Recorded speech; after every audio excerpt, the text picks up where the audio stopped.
Really cool. It's amazing. When did you decide to branch off on your own and what did that look like? I had a boyfriend. So I have now moved to LA and I had a boyfriend that I knew in my gut I wasn't going to end up with. Why? We just like fought a lot. It just wasn't like this deep, I can't live without you love. He liked me and I felt chosen and I was like, ooh, cool. And then we moved in together and the house was great and we had dogs and it felt like impossible to leave that. Hard. Just like, and I was like 26. And so I'm like, this is the time where I should find somebody I should marry. And I liked his family a lot. And what happened to him? Who knows? Nothing. He's doing exactly the same shit he was doing when we broke up. Nothing has progressed, actually. That's what happens when you break up with Pia. No, I really don't want to speak poorly about somebody else. Kind of just did, but I know. Let's remove that. And so I had gotten an email from Zara that said, "We see your work at Reformation. We're hiring. We'd love to meet you." And I remember telling him, and I remember him saying, "Oh my God, this is amazing. We could move to Spain." And I thought to myself, I can't move to Spain with you. It was like it was this aha moment that it wasn't like, yeah, you're my person forever. Like we can take on the world together. What the hell was he going to do? He's just like, go with you to Spain while I figure. I was just like, I'm not even, so I didn't take the interview because I was like, if I got the job, I would either, I was like, I'm not ready to deal with that. And then we broke up. And when we broke up, I reached out to them and I said, I would love to interview. So I go to Spain and then I was like, okay, I'm in Europe. I want to go to Italy. I'd never been to Italy. I was, 26 or something probably. Yeah. And I could never have afforded to go, So I was like, I had called one of my girlfriends and I was like, do you want to meet me in Italy and go on a girls trip? She had gone to an influencer event for Revolve in the Hamptons.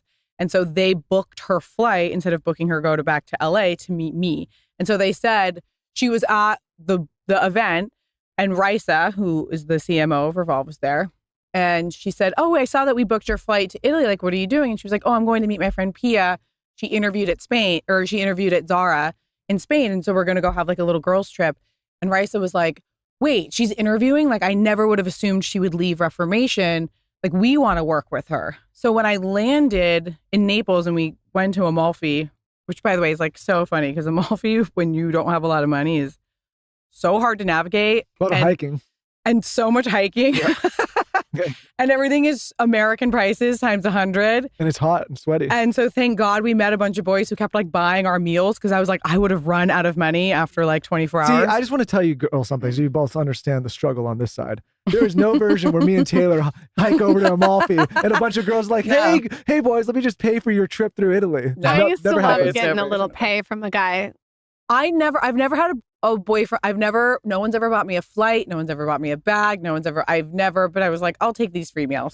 Whatever. So she was like, as soon as we landed, we sat down and had pizza and she was like, do you want me to connect you? And I was like, holy shit, that's kind of incredible.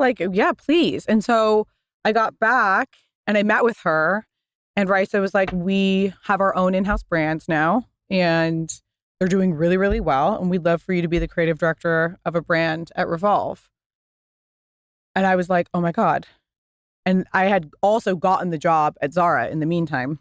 So I spent a month and a half talking to every psychic and getting advice from everybody possible to pick. Do I stay here and launch a brand or do I move to Spain? To have Revolve come to you at that young of an age it's crazy. And say, we want you to have an in-house brand with us is fucking wild. Also, at the time, they didn't have brands with big influencers. Now it's funny because I'm the only person who's not famous that has a brand with them, where it's the most famous people. And then it's I'm like, hey, here's my brand too, which is gets hard because it's I can't push product the same way that Elsa can push product or Camilla or something. They have millions and millions of followers.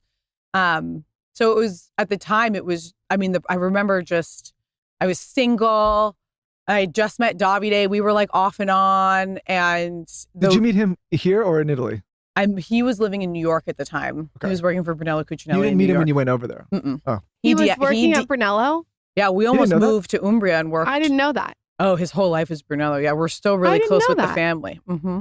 Wait, so when you met him, did you like him right away? He was such a Brunello dude. Like, I mean, he DM'd me on Instagram and then we talked for a month and then we met in person. He DM'd you on Instagram. Mhm. What does he say? You look interesting. Oh, that is the way you DM a girl. His English was, That he gives me didn't. chills. That is hot. You look interesting because you know why that's so hot? Is he saying I look interesting because he thinks I'm hot? Mhm. He thinks I'm smart. He thinks I'm interesting.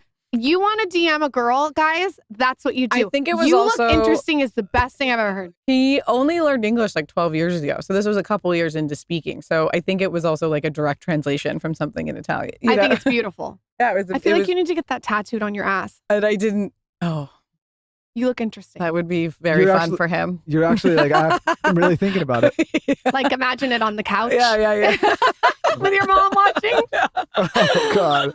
Okay, so when he says you look interesting, what did you say back? I ignored it for a while because I looked at his page and it was all these photos of him. Like he wasn't posting very much by any means. So it was only a few photos, but it was him and like, you know what Brunello, it's like head to toe. He has like a vest and a thing and a jacket over his shoulder and a fucking hat and the thing. And it was all like photos of him at like Pitti Nuovo. And like, What was he doing there? Was he a designing? lot of stuff, but he basically did, he would go back often to work in the style office to help like put together collections. But then when he was in the US, he did every pop-up. He would oversee the buy for all the department stores. He would go do the buy with everybody. He was like all the high-end clients. He would help. I mean, he was kind of like a Pia. Like they were like, oh, we're going to dress Daniel Craig, like send Davide. Like, oh, this store in Toronto needs to know how to merchandise the clothes, like send Davide. You know, he was like all over the place. I mean, he was on like 4 planes a week.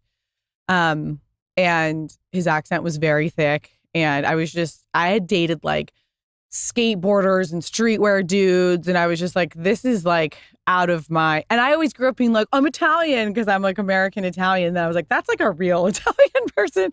Like that's like out of my wheelhouse. And then I was in Austin for my friend Aaron's birthday and I was drunk and I was smoking a cigarette. And Nice. I was outside and he had followed up with the DM. He said, and complicated, I guess, because I hadn't answered. Hot. Ugh. Ooh.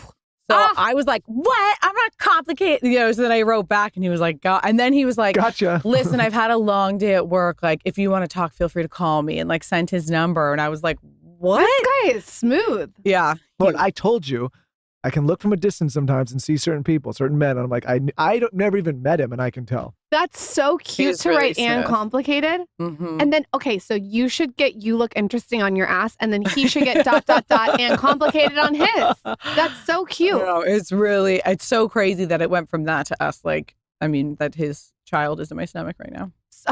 That's the way to put it. So when you're with someone that has such an eye like you, are you guys just like creative all day long? Yeah. Is that how it is? Mm-hmm. I mean, Is that challenging? Because Lauren and I think about this all the time. Our brains, like, we're very value line, symbiotic in a lot of ways, but we're kind of different sides. Yeah. But it feels like, in a lot of ways, We're I feel both like Wait, hold on. only creative. It's really crazy. Like I had a meeting with this guy who's doing the numbers for my Baroncini deck, and he wants to help Davide with stuff too. And he's like, so how many? He was like, yeah, give me the login to your Shopify and like give me a login to whatever like newsletter program you guys are using. And we're like, oh, we don't do newsletters. And he was like, well, how are you acquiring your customers and how are you like maintaining your customers? And we were like, we don't do that. He's like, you have no new customer and I was like, no, like, I was like, we don't put any, like, we're the worst. Like, we don't do any marketing. Like, do you guys have a team around you that helps? No. Nothing. It's you two.